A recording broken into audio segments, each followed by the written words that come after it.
Hello, guys, and we are back with this Border Gavaskar Trophy time, and of course, we had to cover it extensively. So we're back with a live stream once again to talk in detail as to how the series is going to be panning out for both these teams because this is a marquee event. If you look at it, if you've seen throughout the last 5 years, this one series has been that one series which everybody has been looking out for because the competition between both the sides has been immense. You've seen all these series in the last 5 years go down the wire. It was all decided on a decider, except maybe 2019 series. You saw in 2017 when Australia toured India, it went down to decide in Dharamshala.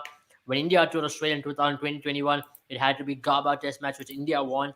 So in the last three Test series rather, India has got the upper hand. And if you look in Border Gavaskar Trophy head to head, India won 14, India won 9, Australia won 5, and one season ended up being a drop. So it is what the standings are as of now. So we are here to talk about it. Welcome Sandibani and Jen on the show.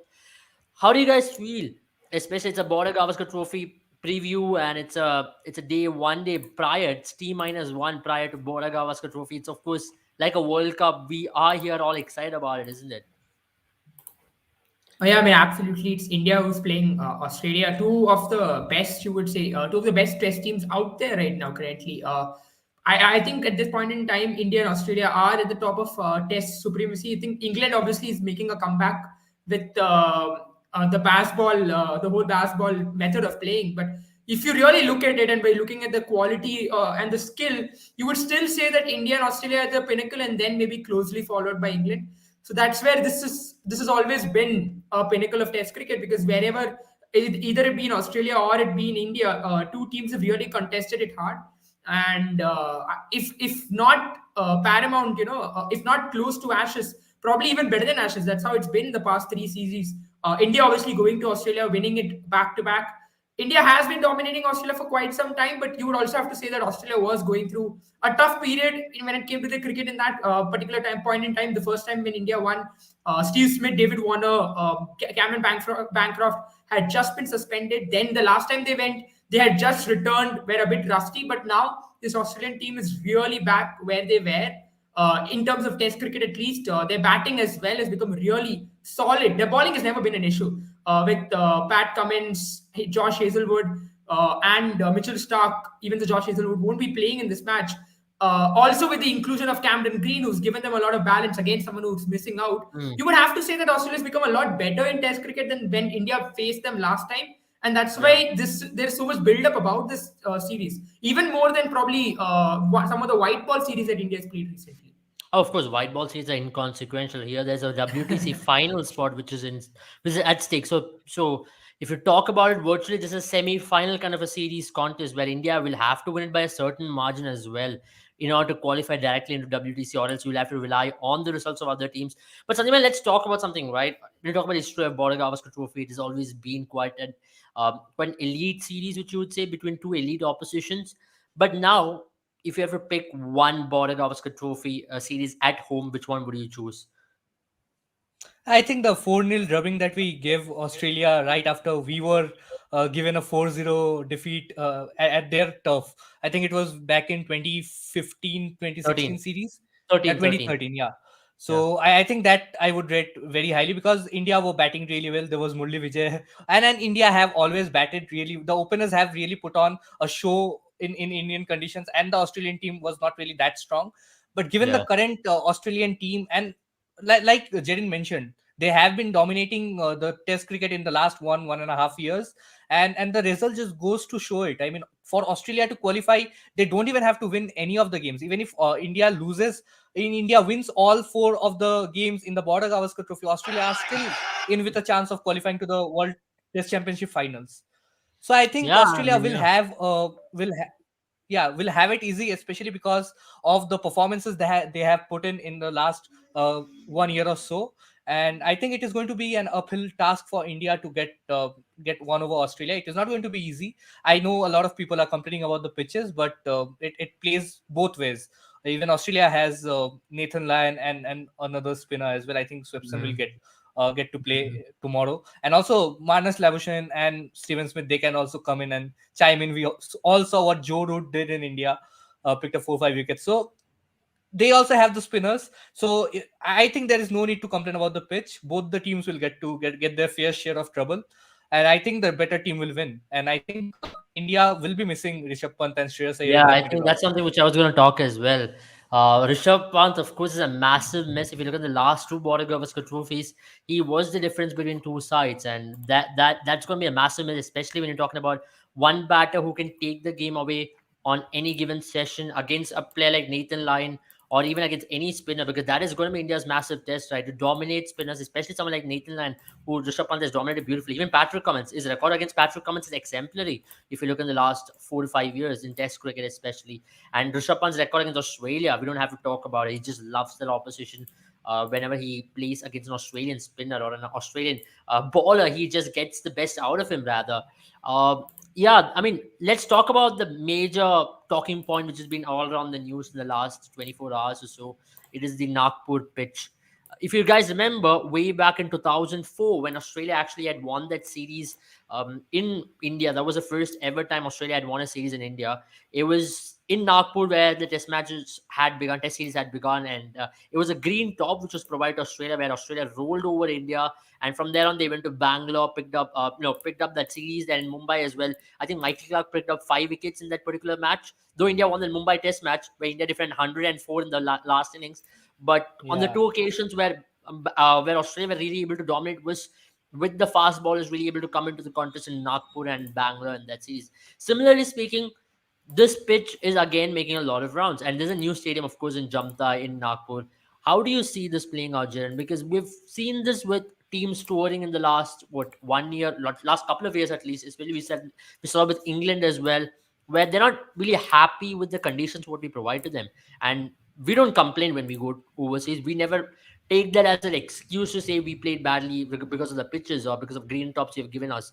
Because remember, we have played in some of the most toughest conditions in the last 5 to 6 years. If you remember South Africa and Johannesburg, we never complained. Opposition team rather complained. Perth in 2018 was a very similar condition. We never complained. Now I can give you numerous occasions. Lord's 2018 was there. But here, why are overseas teams cribbing about these pitches when we are the ones when you're supposed to play? That's what Test cricket is all about, playing the conditions.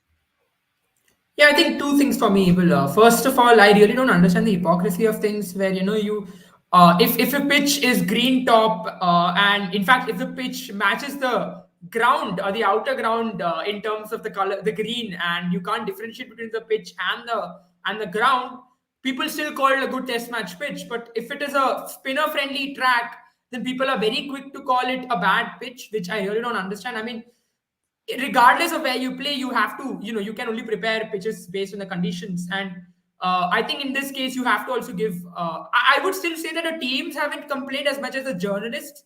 Yeah. Even when English team came, or when the Australian team has come right now, I did not, from what I have read, Steve Smith has not complained anything about the pitch so far. He did rate the pitch. He did say one side of the pitch is dry. We will get back into it when he start analyzing the teams. But for me, it's the journalists, the ex players who cry a lot about it. I think Let's it's have a not look at the fair. pitch, right? Let's have a look at the pitch. The pitch is on your screen right now. Yeah. So the whole hype or whole talk is all about that particular rough area. What you see on the right hand corner and on your bottom left corner, because these are the two areas where left-handers of both the teams are going to play. And Australia is supposedly going to field 6 left-handers in their top 8, which is Yeah. a lot of left-handers. And the allegations put on Team India at this point is doctoring of pitches. There's an entire news article on Fox Cricket regarding how India have doctored the conditions. But do you reckon this is such a negative connotation to start off with, especially you're degrading a home team? Because Australia, a couple of months ago in Gabba against South Africa, the match got over in 2 days and a few balls. That's all. Because at the start of the second day, the result was already there. It was just one session which was played out. There was no hue and cry about how that pitch was. People were talking about, wow, what a condition to play on. What a beautiful pitch. Fast ball is in the game from ball one. But the match got over in less than 2.5 days. Do you reckon this is just hypocritic, as you rightly mentioned? Secondly, Sanjeevan, I'll come to you now. How do you see things playing out in this kind of condition? Do you see this being advantage India or this being 50-50? Because both the team spinners will have an even chance here.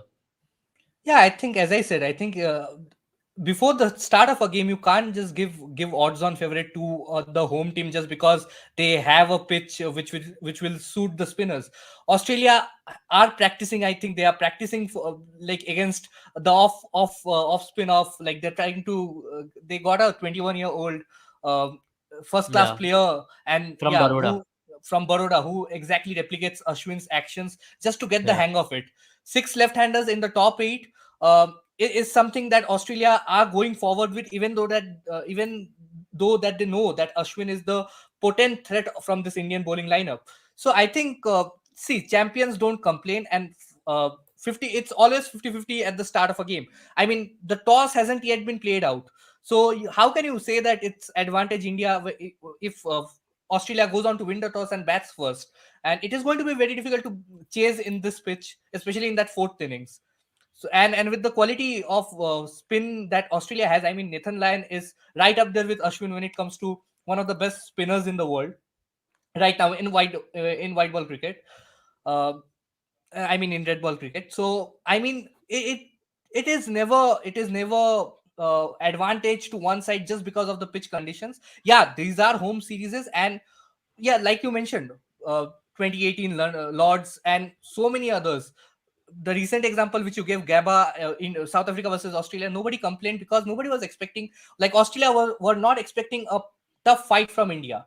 But India, like Australia, are expecting a tough fight from India because they are the top two teams in the world right now.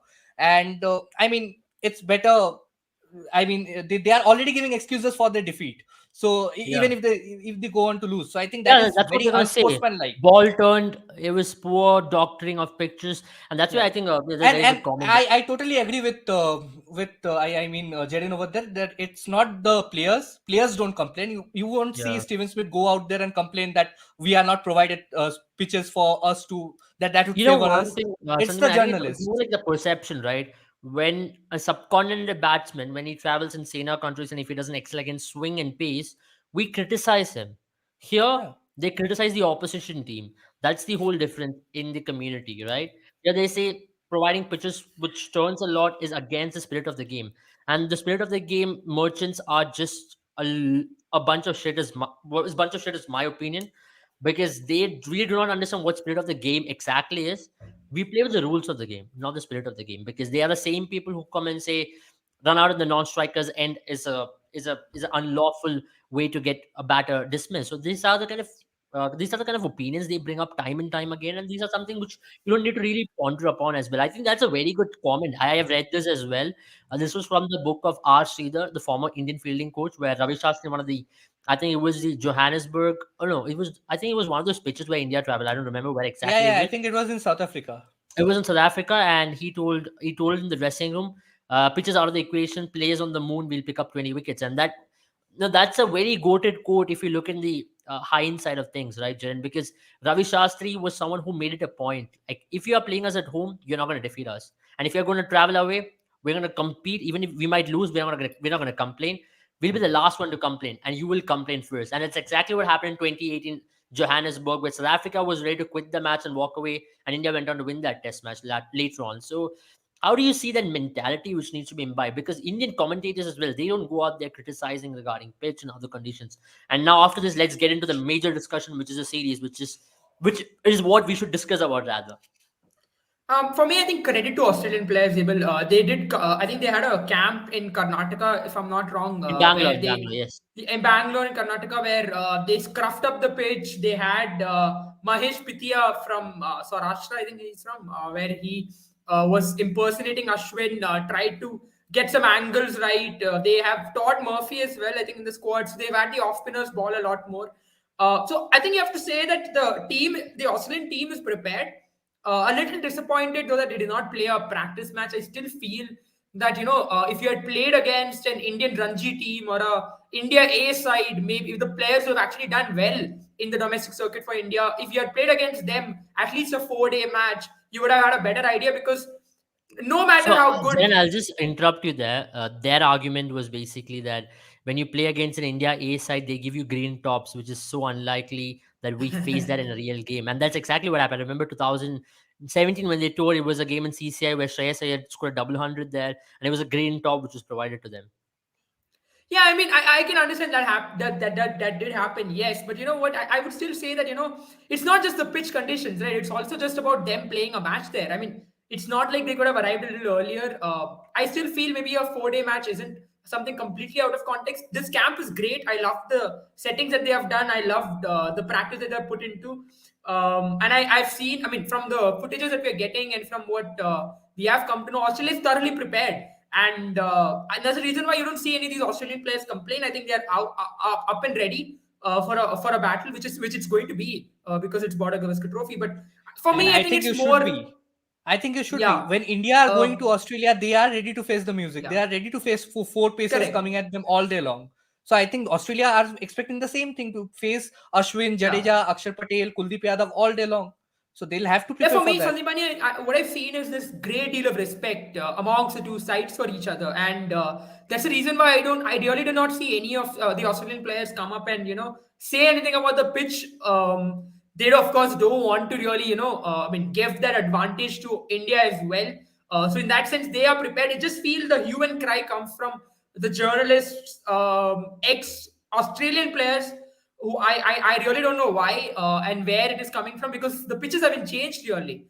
They haven't changed from when these players have played, and they haven't changed from they haven't changed from the previous series as well. So it's not like this Australian team won't compete. They've got some Mm, very good yeah, players. Manas yeah, Labuschagne, Steve Smith, Usman Khawaja. All these players yeah. can play spin, have played spin in these conditions. So I think it's just belittling what your team can actually end up doing on this Mm. pitch.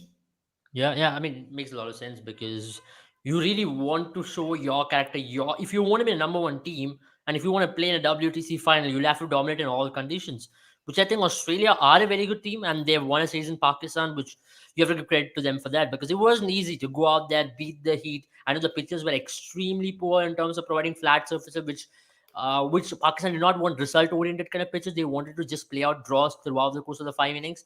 But credit Australia for dragging Pakistan And even I there think to a get that huge result. positive out of that was Usman Khawaja because Usman Khawaja But potentially Sanjay, that's what I'm his coming to, right? That yeah was Pakistan. Now let's talk about a condition where they really faced a test with Sri Lanka, where they really struggled.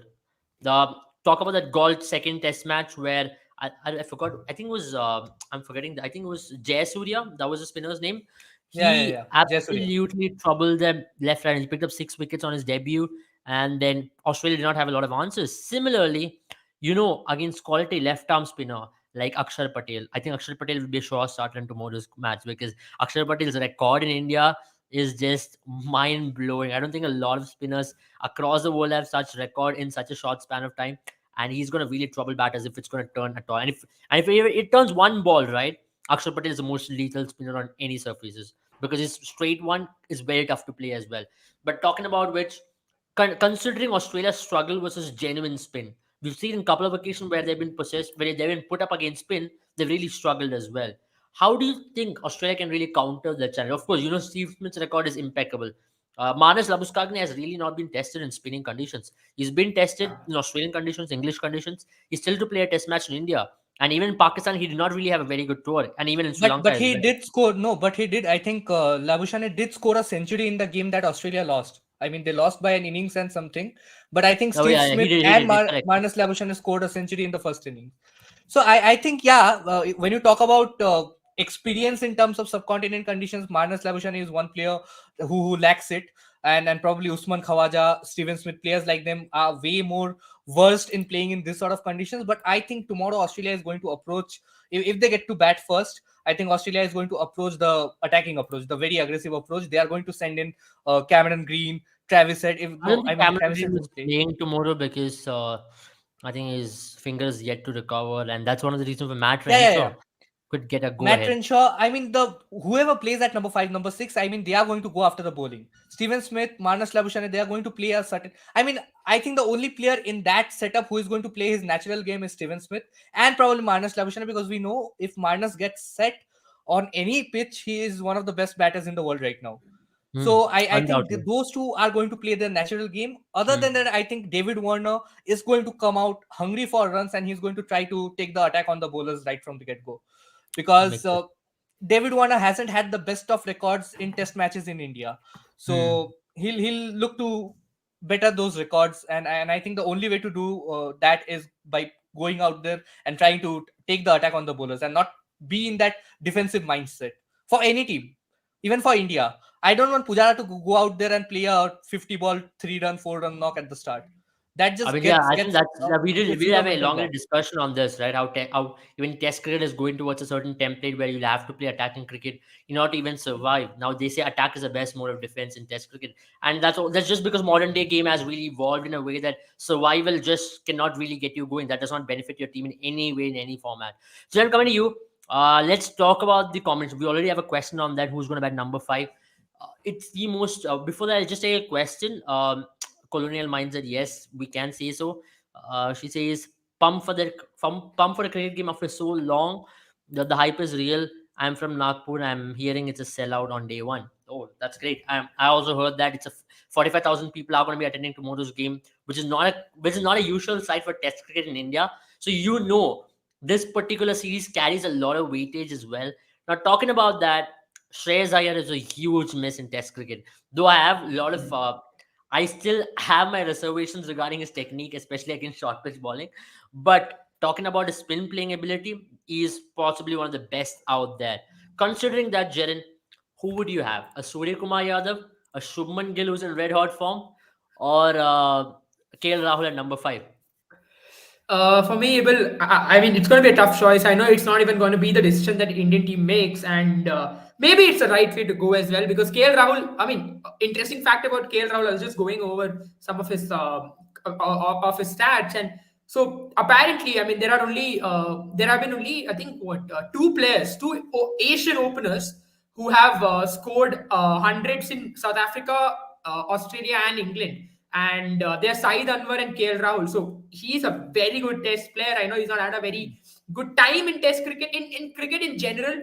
But maybe the break that he had after, the slight bit of break that he's had, maybe marriage as well will do him good. And I know he will I was play just tomorrow trying to as per drive the you into opening that position. particular phase, like I was just hoping that you will say marriage is the reason why he's going to play well. It's going to enhance his performance a lot more. Yeah, that's what I'm saying. He might, it might. I mean, but my point being, just strictly cricketing, Surya Kumar Yadav's got an average of 45 in domestic season. Yeah, he's not played a lot of Yeah. Domestic cricket. I mean, he played a lot of domestic cricket when he wasn't the Surya Kumar Yadav Yeah, we know I just want today. to ask you this question because even Ronnie has asked this similar question. Surya Kumar Yadav, we know his domestic record. You also mentioned it. Yeah. He's good. He is good. There is no questioning that.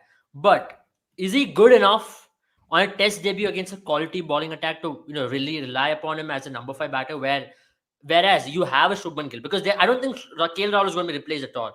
Even if he's going to come, he's going to be batting at number five at max and Shubman Gill to open. But can you see someone like a Shubman Gill getting that nod ahead? Because his record in middle order is exemplary. He averages 144, Shubman Gill, when he bats in middle order in first class cricket. Yeah, but you see, I mean, for me, right? I mean, I would love. I think the way Indian team is going to go tomorrow is KL Rahul opening the batting and Shubman Gill batting in the middle order in place of Shreyas Iyer. But I mean, here's the reason I feel Shubman Gill. For me, I wouldn't have KL Rahul in my team. That's my way to go. I know you're going to drop a vice captain, but then you really think about it. Vice captain isn't a position which is vital in a in a cricket team. It's not as huge or as vital as it is as we build it up to be. I know it's harsh on KL Rahul. He was just the captain of Bangladesh series, which we won. But he hasn't done much in that series as well. Shubman Gill, I feel, should open the batting because he's at a stage of his career where you need to make him acclimatized as an opener or at least in the top order of the Indian team because he's the future of Indian top order. And secondly, whom are you going to miss? You're going to be missing Shreyas Iyer and Rishabh Pant. Now, let me just get a few things out there, right? Shreyas Iyer and Rishabh Pant have the best two averages for Indian team in Asia. Shreyas Yeah. Iyer has an average of 65, Rishabh Pant has an average of 54 since 2021. I And mean, that's not the best part. I'll just add to that, Jaren. I'll just add to that. Let's just talk about two toughest conditions India faced in last 1 year. One was against Sri Lanka in Bangalore, and one was against Bangladesh in Mirpur. In both these innings, there was one common factor which actually helped India to cross the line, which was Shreyas Iyer and Rishabh Pant's counter-attacking batting against Yeah, my spin. point exactly, Abel. If you look at their strike rates, right, Rishabh Pant strikes at 97 and Shreyas Iyer strike at 65 against spin. And we know how they use their feet, how they never let spinners settle. I think if there's only one player who can do that, Shubman Gill can do it, but you really need someone to play that counter-attacking innings, I think Suryakumar Yadav is a player. And for me, I know he's only had the average of 45 in Ranji Trophy, and most of these test players that we pick, we usually pick them when they have an average of 60 at least. But Suryakumar Yadav has become a player that you can really rely on, I feel. And why not just let him go out there and play his T20 innings?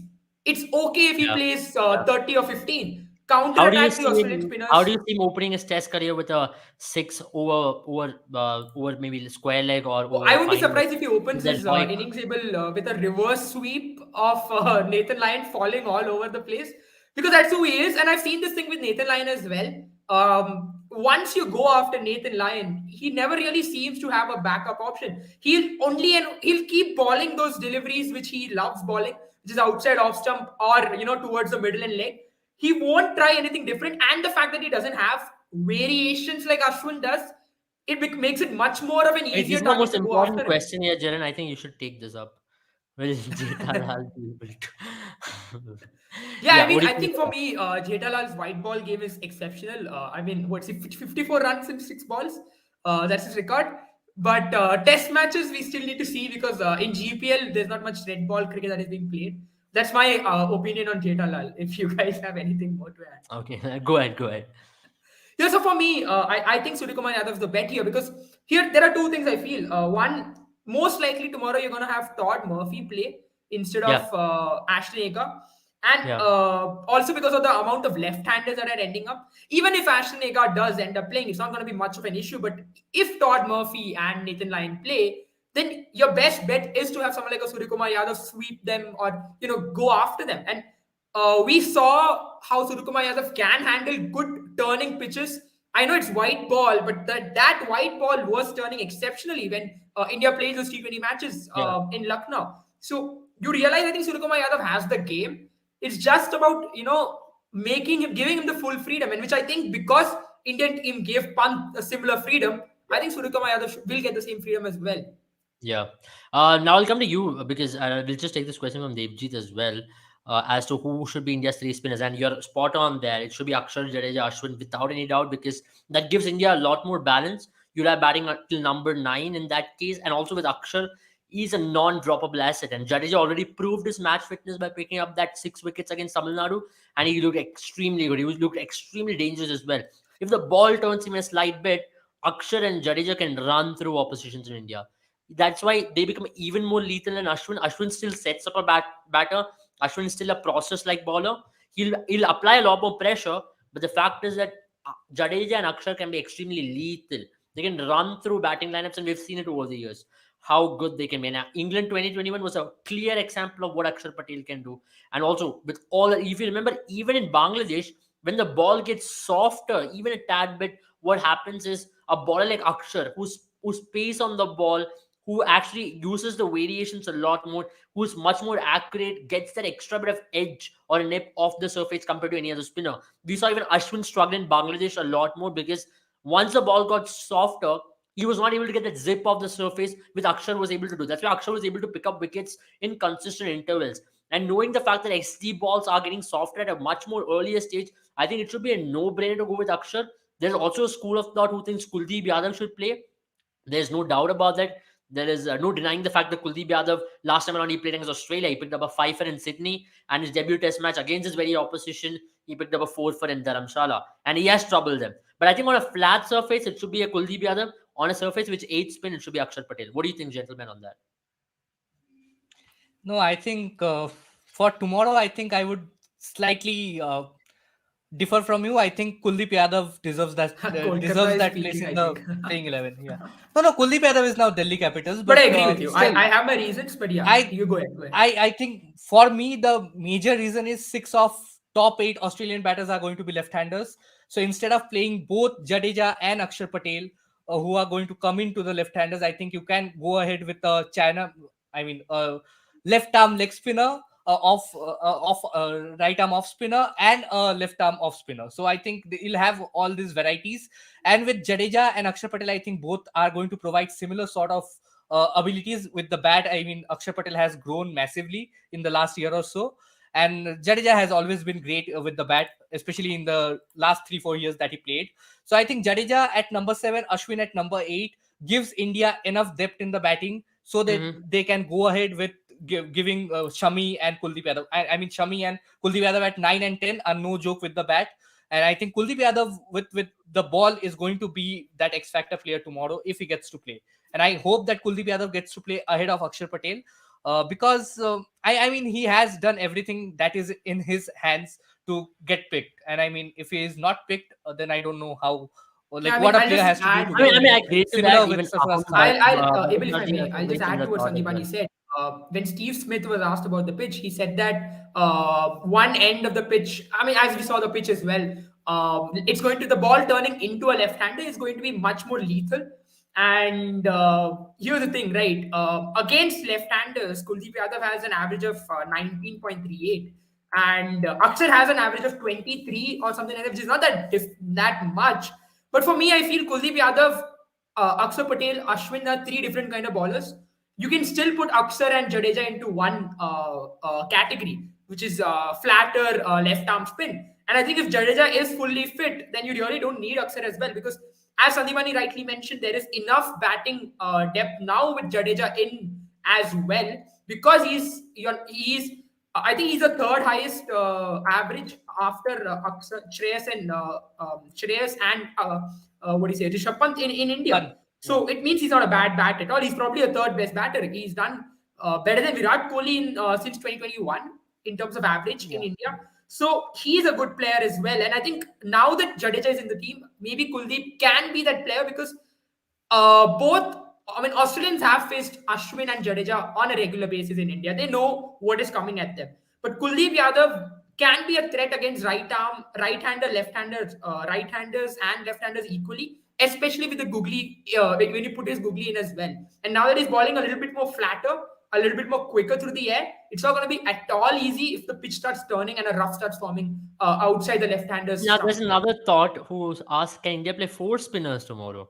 Now, which means it'll suit in both Akshar Patel, Kuldeep Yadav, and also playing with one fast bowler. Maybe I don't know who the fast bowler is going to be, but it's going to be a tough call to go in with four spinners on a surface like that. Because, see, we are assuming at this point. I remember Ranchi 2017. It was a very black soil kind of a surface, which was prior to the test match, and there was a lot of hue and cry, very similar to what it is right now.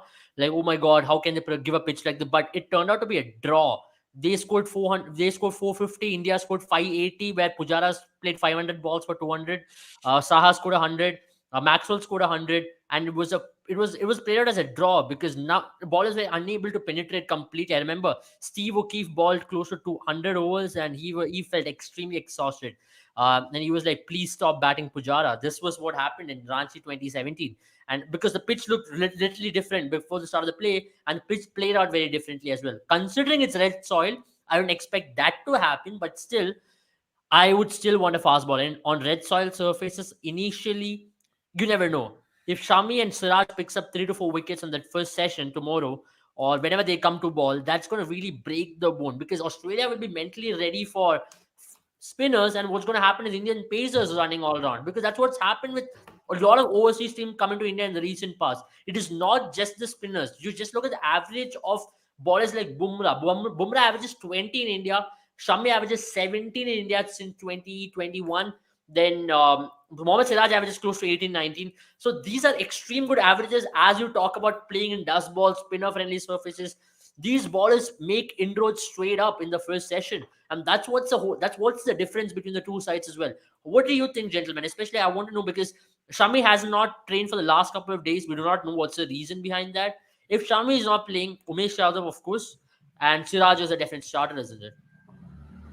Yeah, definitely. I think it's a no-brainer that India should not go ahead with four spinners and one pacer, because you never know what the conditions are going to be unless you have at least one innings played on that surface. And I think the mistake that most teams make in this sort of scenarios is they sort of like with the hype going on with India preparing spinner-friendly pitches.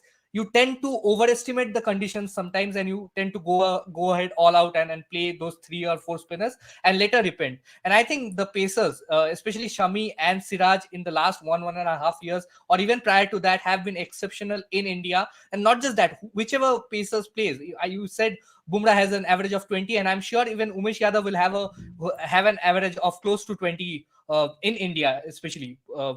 So I think if India goes ahead with either Siraj, Shami, or even Siraj and Umesh Yadav, I think those are pretty good options with the pace when it comes to in the pace bowling department.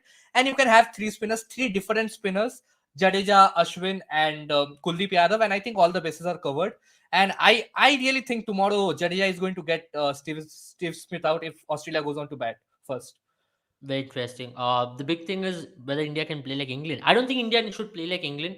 India should just play like India, because India playing like India is good enough in Test cricket. Because we played like India and defeated Australia India does twice in not their need own to play backyard. like England because because I if I remember correctly, the series against England, a lot of cries were like people were crying about the pitch conditions because England were getting bowled out for 100, 150. Ashwin took 4 or 5 wickets with the ball, then came in, proved everyone wrong, scored a century with the bat And as well. So one I factor think why I still want Akshar to play. From whatever practice videos I'm seeing of Australian team, they are preparing to sweep the spinners. And one thing which you cannot do against Akshar is to sweep. It's very hard to sweep Akshar. Hmm. And that's where England failed. similar England with in the Jadeja, I first test, think. if you guys, I'll just take you back to the England series, because England series is one point where we all trying to take references from, because England went on to defeat India in that first test match in Chennai, where England scored close to what, 600 odd runs. Then India was balled out twice, and India lost by what, 400, 300 runs or something like that.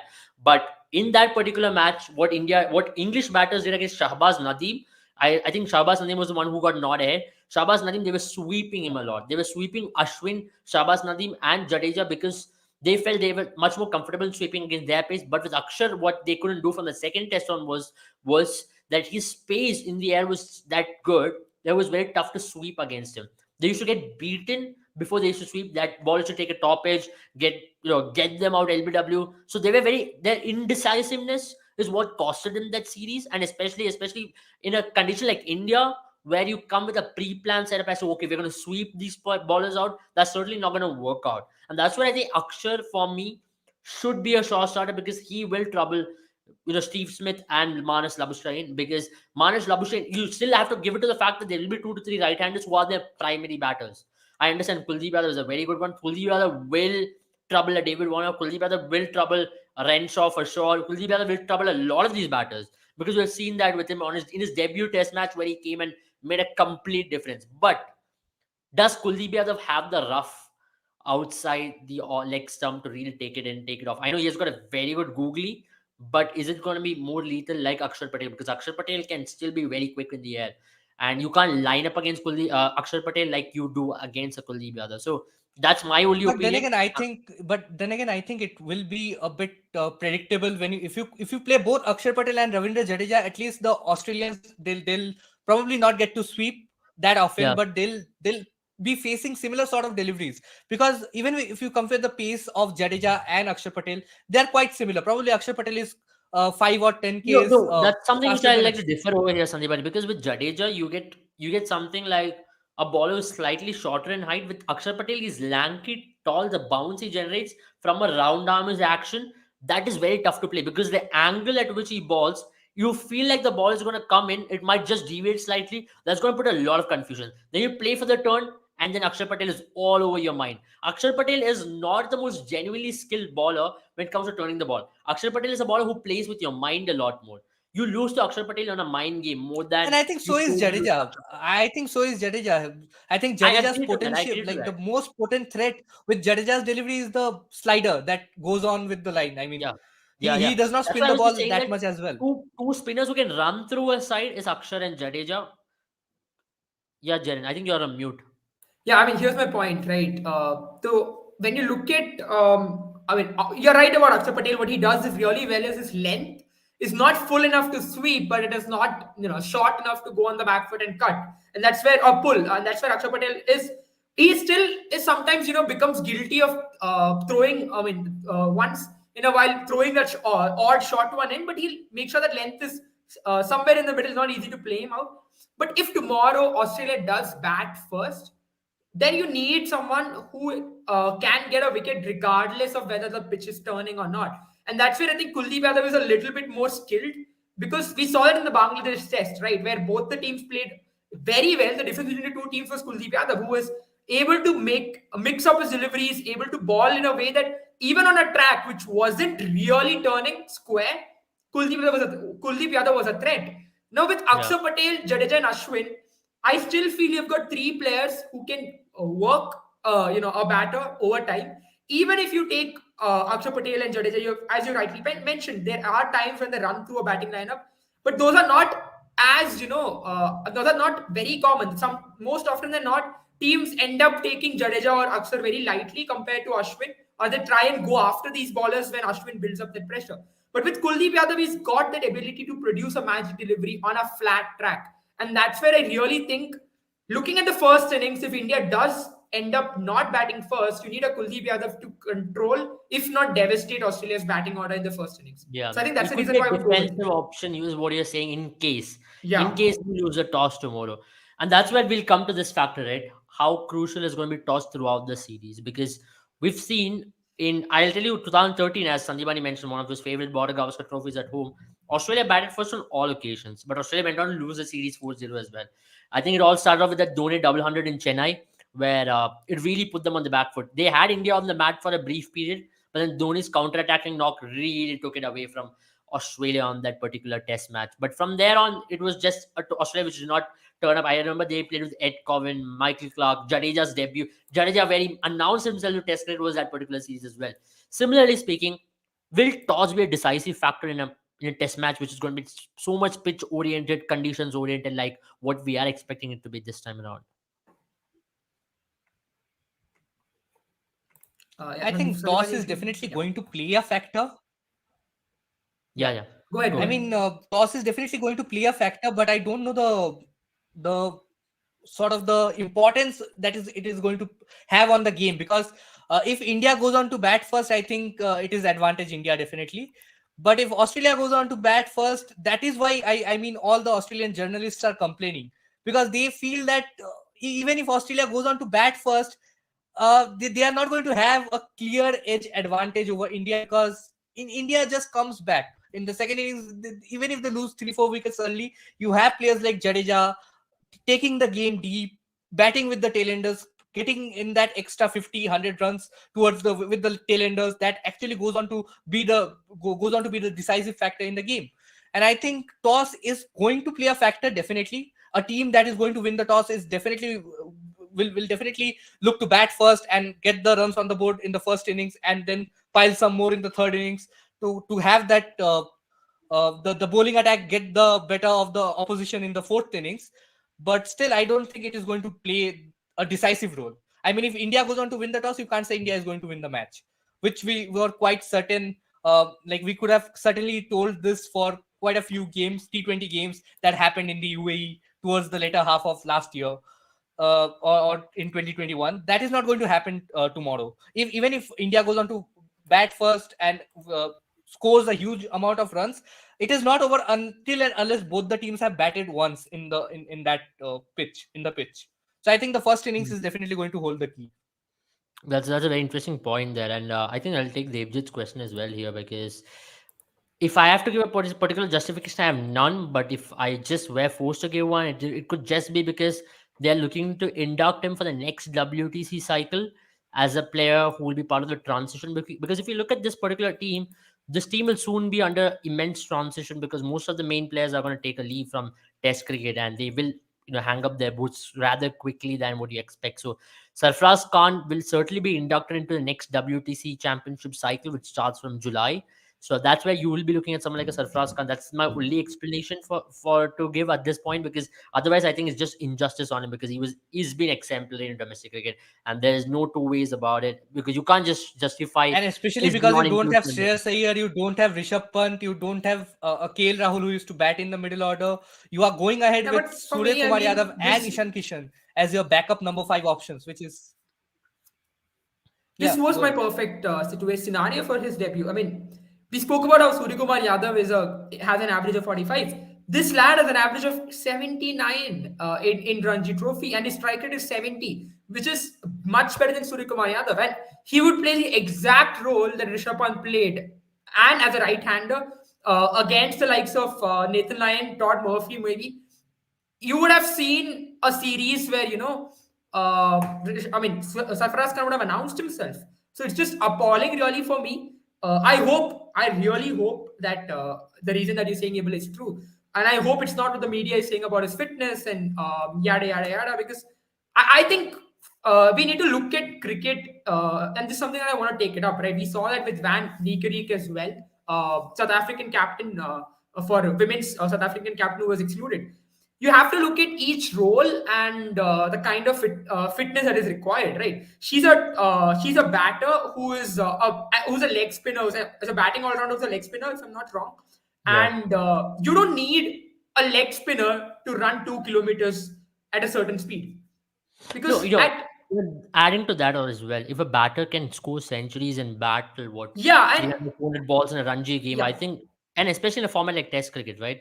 If he has exactly proven right. For fitness by me, well, batting long, I don't think you there is need to any look at question regarding his fitness.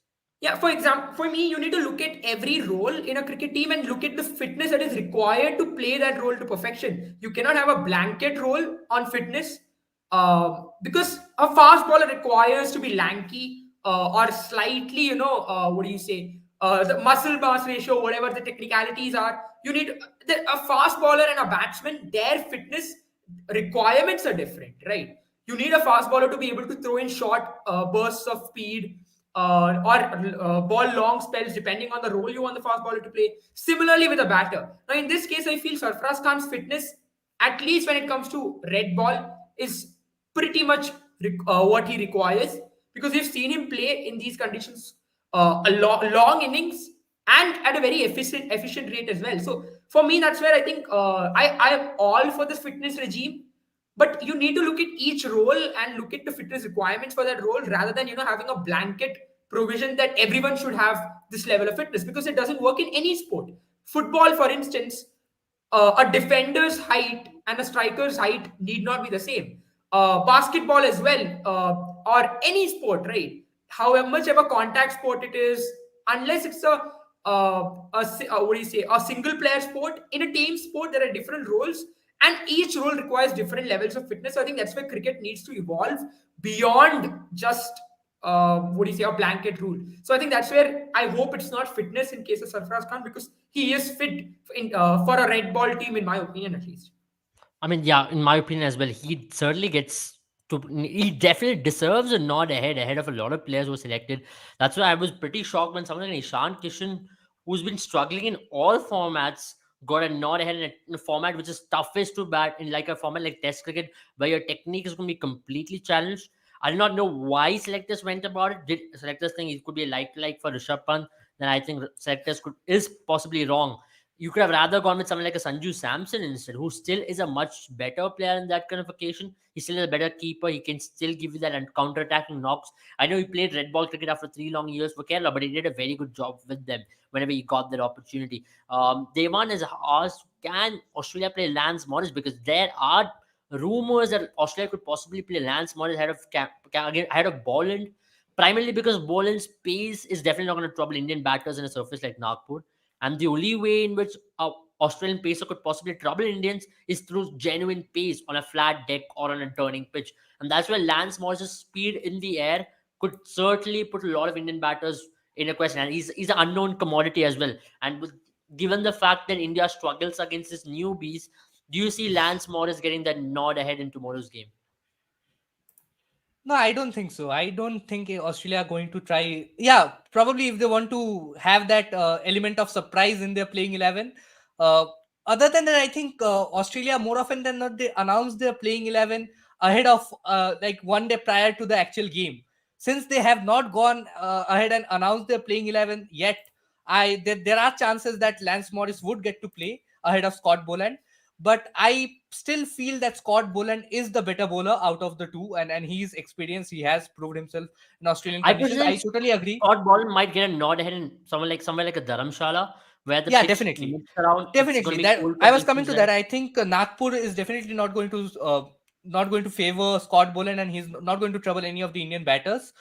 So I think just for that, and also Australia haven't announced their playing 11 as of now. So I think there are high chances that they might go with that element of surprise, and you might see Lance Morris make it to the playing 11.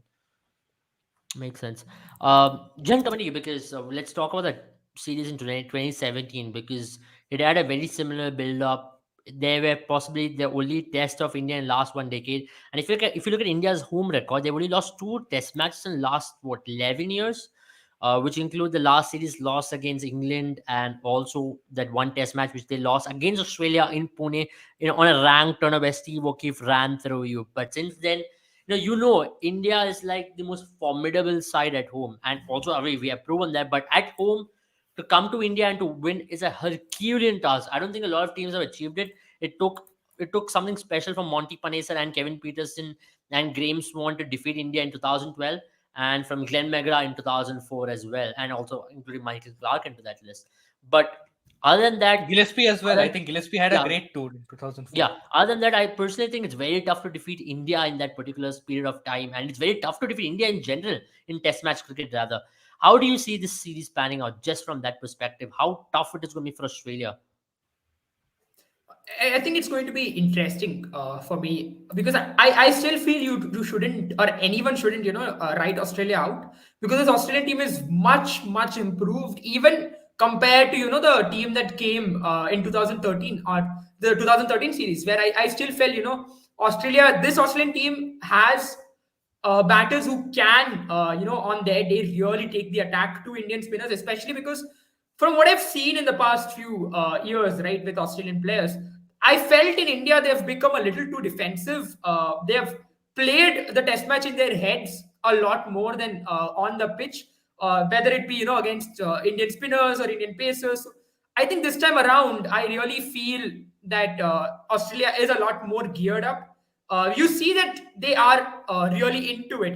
They really want to make a statement, and that's the reason why I'm really looking forward to the likes of Usman Khawaja and Alex Carey. Alex Carey has not been spoken about a lot, but in Asian conditions, he averages 53. So he's a very good player, has a good strike rate of 60 as well. He can sweep on both sides of the wicket as well. He's a left-hander. He's going to face the odds tomorrow. But one thing he can do is he can really take the game away from you. And he bats really well with the tail as well, and a handy keeper as well. So for me, that's where a player like Alex Carey, Steve Smith obviously will want to prove something, because he's got an exceptional record in India itself. I think he's got an average of 52, 53, if I'm not wrong. And against Ashwin and Jadeja, he's been one of Australia's best batters. So, having said that, I think this Australian team is very well rounded. I know they're going to miss Cameron Green a lot, but when he returns in the next Test match, they're going to become even more stronger, because their balance is going to get a lot better. You might see them then play three spinners as well, because Cameron Green can then ball a little bit and become the third seamer. So it's going to be a very tough series for India, and I won't be surprised if India is taken back by Australia in the first Test. Yeah, that's a good point which you have I raised, think I because think India should be really beware of the Australian counter attack. I think with Travis Head coming in at Yeah. number 5, Alex Carey at number 6, and probably Ashton Agar if he gets to play at number 7. I think these three are going to go after the bowling. And even that's a if lot of Australia has left-handers, a to be honest. That's a lot of Australia has all left-handers there. left-handers. They are going to open with David Warner, Usman Khawaja, and you have the only two right-handers in that Australian team. The fulcrum of their batting unit, Marnus Labuschagne and Steven Smith coming in at number 3 and 4. Then I think you will have Travis Head, Alex Carey is there. They can go ahead with Ashton Agar, and you will have 5 of the top 7 as left-handers. And they'll be Yeah, followed by, I think, Pat Cummins. And I think Australia can even go ahead and play 3 spinners tomorrow. They yeah, can definitely go ahead with Todd Murphy, Ashton Agar, and Nathan Lyon. Or even if they want, yeah. they can also try out Swepson instead of Murphy. But I would not want them to go ahead and play 3 seamers, because I definitely feel that having an inexperienced player like Lance Morris in that playing 11, if they play 3 seamers, it is going to be Pat Cummins, Lance Morris, and Scott Boland. And I think that pace attack is not very threatening when it comes to what the spinners can do. And I think Todd Murphy will be handed his debut tomorrow, and I think that's the way to go about it. So unless India really crumbles in that counter attack zone, I think India are going to hold their own and they are going to take away the first game. I think India should be the favorites. Why no one is talking about Virat Kohli? Jaren, what do you think? This is going to be a very important series for Virat Kohli, the batter as well. He's not really scored a Test century since November 2019. It's what, almost 4 years, close to be 4 years now, 3 years and counting since a Test century which he scored. One format he's really not made a comeback, and it's this format. How hungry he's going to be, especially for this series, because Australia gets the best out of Virat Kohli every time, and you really want Virat Kohli to get back into form by playing Australia, right? And if they're going to nudge around with him, he's going to really give it back. And Australia will have their tendency to go against them, even though they say they don't want to tinker with Virat Kohli. At some stage, you are going to see things getting really heated in the series, and that's how it is going to be throughout the course of the series. You get ready, you're gearing up to the series because you know what's going to go down from tomorrow. So, how do you see Virat Kohli in this series, and how do you see him performing? Because So it's I going to be think massive, able, massive for him. yeah, I think able for me, Virat Kohli will try and egg Australia on to trouble him. Maybe try and start a conversation with Manas Labuschagne at short slip or silly bidon, something like that, because he might want. I mean, there will be a lot of lowies from what we expect in India compared to Australia. But for me, I'll tell you one thing for sure: Virat Kohli hasn't really done well in Test cricket. We already know that there's no century coming, but had an average of 23 in the subcontinent since 2021, and Nathan Lyon is going to be his biggest nemesis because in India he's been dismissed 4 times, and again an average of just 20 against Nathan Lyon. Then again, if you look at it, Virat Kohli in India has an average of 33 against Australia, as compared to in Australia where he's an average of 54. So Virat Kohli loves playing away Test matches in Australia rather than played in India. I think one thing for me, spinners have really troubled him in that period when he struggled. Right, he's been unable to pick the lengths of spinners. I've seen him get, not being able to cover his inside edge. There's a very interesting theory by Steve Smith, and which I mean, I've not played Test cricket at that level, but from what I've watched, I really agree with it. What he says is, it's okay if your outside edge gets beat as long as your inside edge is not getting beat. So you protect your pad and your stumps in turning conditions, and then you hope for the best as you get settled in. For me, Virat Kohli, if you look at Virat Kohli's dismissals, right? Virat Kohli's been getting beaten inside edge. He's either getting bowled on the back foot, or he's trying to drive the ball, which is not there, and again getting beat inside edge, getting bowled. So LBW in bowled has been his biggest issue.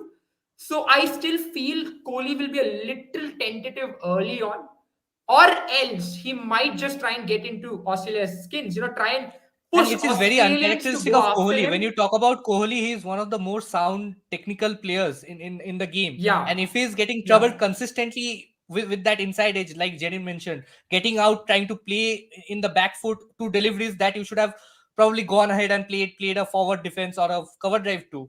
And I think that is because he's not sure whether how much the ball is going to turn. And I think that sort of Hmm. dismissals have come in India, in Bangladesh, where he's unsure about the lengths of turn, so he wants to play the ball as late as possible, and sometimes he just misjudges the line of the ball or the length of the ball, and goes on the back foot, preempting preempting to play a back foot shot and gets out.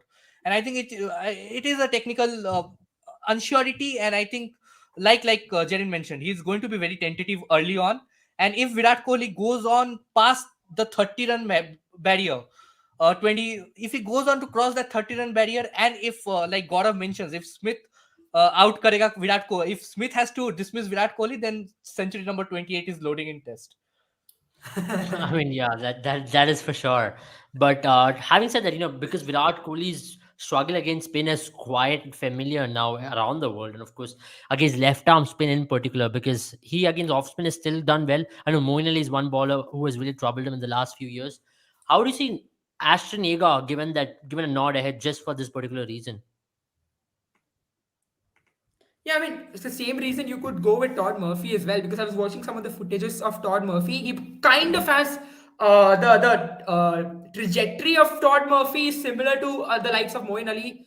Not as much as the likes of Nathan Lyon. Nathan Lyon likes to produce side spin a lot more, rather sorry, on the top spin a lot more, over spin rather.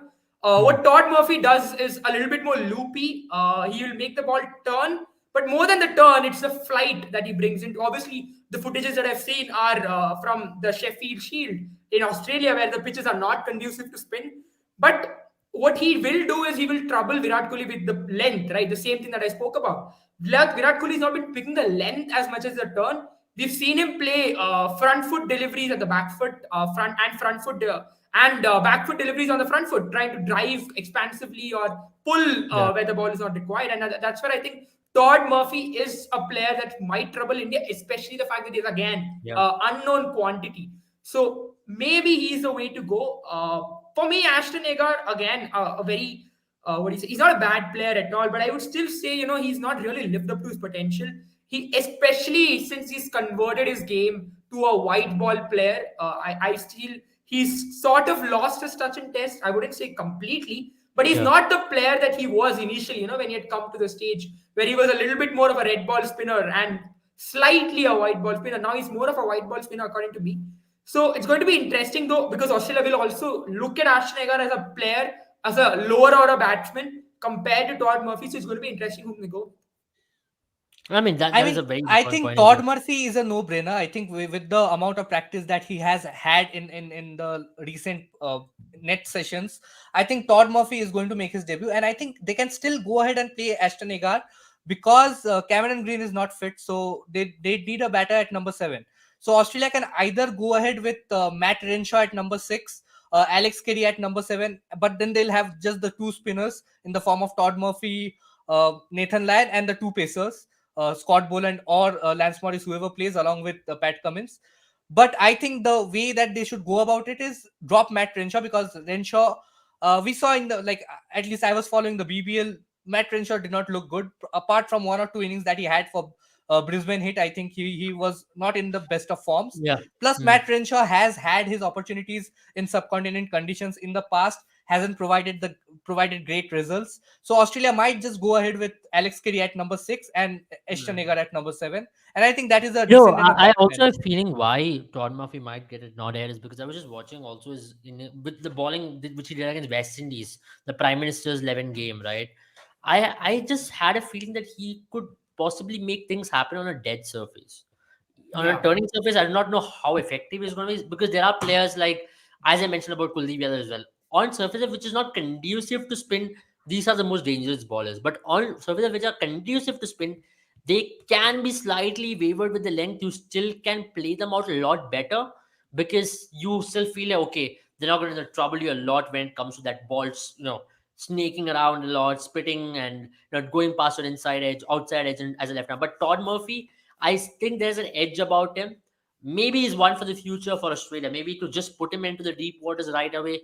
And maybe Nathan Lyon has got maybe 3 to 4 years of cricket left in him, and then bring in transition like someone like Todd Murphy, who's just 20, 21 years old. He's got a long way to go. He still looks like a bowler with a lot of temperament. And that is the best part about him. He barely wavers with his length. He looks to be a bowler who's extremely consistent because with spinners, and you have seen that with a lot of young spinners, especially coming to India and going across playing cricket, they always tend to waver with at least there'll be two bad balls in an over. That's why great spinners are so good. And that's the difference between a great spinner and a spinner, right? Great spinners are extremely good when it comes to maintaining consistency over a period of time. That's why you talk about Jadeja, Akshar Patel. These bowlers are really good. They can ball in a consistent area for a longer period of time. Ashwin is a similar case with that. But here you have Todd Murphy, who is on a similar growth, who's trying to be less erratic as possible, be extremely consistent over a period of time.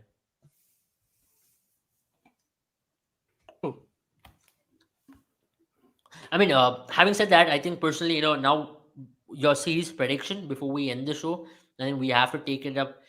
What do you think about series prediction, Jen? I'll start with you. I know it's a tough thing. I think we already had a prediction coming of 2-2. Do you see that being a case at any stage at all? For me, I think Australia might just take one, either win or draw. So I would say 3-1 or 3-0. But I still think India will go ahead and win it because I feel India's been an exceptional test team, and India's not lost a series in India since November 2012 when England beat them. And we've come a long way since then. We were not dependent on just spin. We are not even talking about our pacers. Someone like Mohammad Siraj has an average below 25 in India against left-handers, and his use of scramble seam against left-handers, where he comes round the wicket, over the wicket rather, and brings the ball. I I think mean, that is what angles the ball we across and did brings the discuss ball about, in. right, Jared? How Yeah, our Indian pacers often tend to break the backbone of a lot of teams touring us, correct. and that's where we don't give them the due credit because they come prepared for spin, and our Indian Yeah, pacer yeah, yeah. really takes And the cake. Shami, mind you, Abel has an average of 21 and 67 tests so far in India. So 67 wickets so far in India. So he's again a very potent player. So we've got a very good new ball lineup with Shami and Siraj. And then our spinners. So I think overall it's going to be very difficult. But it all will come down to how much Indian batting is, because that's one place where there's a lot of concerns. Yeah, Pujara, KL Rahul, Virat Kohli haven't done what they can do in Test cricket. They need to turn things around. And if they don't, and our replacements also don't fail or are fail to impress, then only can Australia go ahead and win. So it has to be Indian batting that I feel will collapse and yeah. create problems. I really feel if not Indian batting, if Indian batting doesn't do that, I think India will just dominate Take Australia. the It'll mod, be yeah, 3-0 most likely. yeah. What about you, Sandipani? What do you reckon about this? I think it is going to be 3-1 or 4-0, but I'll still go with 3-1 because I too feel the same. It's a long series, and if India are to lose a game in the series, it is going to be the first game. Other than that, I think once the the nerves settle down, I think India are almost unbeatable at home. So I think if Australia have to win a test, it has to be the first game, and I'm predicting 3-1. Tough one. I mean, that's good predictions. And I personally think it's going to be 4-0 India. I really don't see Australia standing a chance in any of these test matches because I've seen them play against in this particular team. I know there's a lot of hype about this team, but when the ball turns, even in Pakistan, there was one occasion where the ball turned in one particular session, this team started crumbling big time. And that's where I personally think this particular team against quality spin in Pakistan, remember they had not even a single quality spinner there. In Sri Lanka, they were debutants who were troubling this team. And here you're talking about quality spinners: Ashwin, Jadeja, Akshar Patel, Kuldeep Yadav. And if the ball turns even a slight bit, this team is going to be in serious trouble. And that's where I know Steve Smith is a great player. Manish Labuschagne is still yet to be tested, but one player cannot pull you out of the hole. And for India, the only way I see it becoming 3-1 is that game in Dharamshala, where it's going to be cold conditions. It's earlier on in in March. It's still going to be very cold there, where you're going to have 10 degree, 11 degree in the morning, where you cannot get dry surfaces there. The pitch is going to be wet and really cold. There, someone like a Scott Boland really runs through India on a first session. If India are put to bat on day one surface, that's the only possible way. Or else that could also be a draw because in Dharamshala, you get two kind of surfaces where you get a very flat and placid surfaces where Himachal Pradesh scores a lot of runs, or you get a very good conducive condition for pace bowling where you can play three pacers and get it all. Because I remember Bhuvaneshwar Kumar in 2017 picked up 4 to 5 wickets in the same ground against Australia in But that I think decider. the So, game in Dharamsala is also going to be a high scoring game, even if it is conducive for the bowlers, for the pacers yeah. as well. I think you are still going to get runs in excess of 300, 350 in at least two of the four innings. Yeah, absolutely. I think that's going to be a deciding factor between two teams. That game in Dharamshala. If it is going to be 1-1 going into Dharamshala, it's going to be very exciting because then it's going to be anyone's game in Dharamshala. Then that's going to be the team who's going to really have the dominant position going into that particular Dharamshala test. Who's going to claim that test match might even go on to win the series. So that's where I personally think if it's going to be 1-1 to Dharamshala, then it's going to be very tough for India. But if it's 2-0 going Also, to India needs Dharamshala, to win. India will India needs dominate. to win 3-1 or better to sort of keep the World Test Championship final scenarios in their own hands. They'll still go on to qualify even if they draw the series 2-2, but they'll have to depend on results from the South African series Yeah, and the Sri Lanka versus New Zealand series. So I think yeah. 3-1, India would love to keep it in their own hands. So 3-1 should be the way to go about it. 3-1 or Very better. interesting. 3-1, 4-0, a 3-1, a 3-0 again. But anything, everybody's predicting a three test match at least for India. And I am also predicting the same. I'm predicting 4-0. I personally think it's going to be a very good series for a lot of players. I think Rohit Sharma is going to have a very good series. I think Akshar Patel, if he gets a nod, will have a very good series. And also, I'm excited for Srikar Bharat. I think a lot of people are not talking about him, but I think Yeah. He's a player who can play spin really well. If you're going to put him against good spinners, he's going to really take on the spinners as well. So that's it from us from It today. is going to Tomorrow be we'll be interesting back. to see how Bharat goes on about his business. I mean, I won't want to see him play the defensive game. If he's coming in to replace somebody of Rishabh Pant's caliber, just go out and go take the attack on the Absolutely. bowlers. And I think that is But the I'll only tell you reason one why thing, why I would Prem, prefer Surya Kumar when it Yadav comes ahead. to keeping Yeah. skills, you have a lot of assurity with Shrikar Bharat as your keeper. He's, Especially he's with three really good as a spinners, keeper. like keeping against keeping for three spinners in a turning track, it's going to be difficult. So India will definitely need Bharat's support if they have to win the series and the game tomorrow. Absolutely, and I've seen some of the knocks which he has played for India, where he plays counter-attacking style as well. So he's got the ability to do it. So, and we really hope he can really return it up for India in a big game like this on Nagpur. Thank you guys for watching this. Thank you everybody for your questions. It was a long chat. Of course, it was we back after 7 long days. I hope you share this video, subscribe to our channel if you're new here, and we can keep the content coming. And I hope you all have a safe night. We'll be back tomorrow evening to analyze day one. We'll be joining you throughout the course of the 5 days and even more throughout the course of the series as well. So have a good time, all of you. See you all tomorrow. Bye bye. Bye bye, Good guys. night, guys. Good night, guys.